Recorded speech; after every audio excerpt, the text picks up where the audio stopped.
এক নম্বর হচ্ছে যে এই মন্ত্রণালয়ের যে বিশেষ করে প্রধান যেটা কাজ আপনার বৈদেশিক কর্মসংস্থান। তো এই বৈদেশিক কর্মসংস্থানের জন্য যারা বিদেশ যায়, যেতে গিয়ে তারা নানা ধরনের প্রতারণা, হয়রানির শিকার হয়। তারা যখন একটা পাসপোর্ট করে সেখানেই তাদের শুরু এই প্রতারণার এবং হয়রানির আসলে মধ্য দিয়ে। সেখান থেকে দেশের বাইরে গিয়ে অনেকে ভালো কাজ পায় না।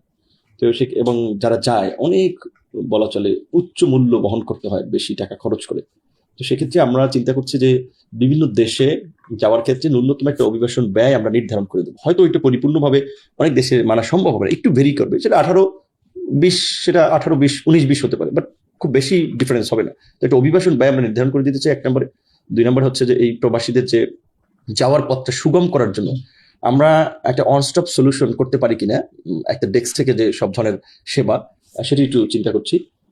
3 নম্বর হচ্ছে যে আমাদের বিশেষ করে যারা যায় দেশের বাইরে, তারা অনেকেই দেখা যায় সঠিক কাজ বা ট্রেনিং না থাকার ফলে তারা ওখানে গিয়ে অনেকে কম পয়সার বেতন চাকরি করে কিংবা মানবতার জীবনযাপন করে।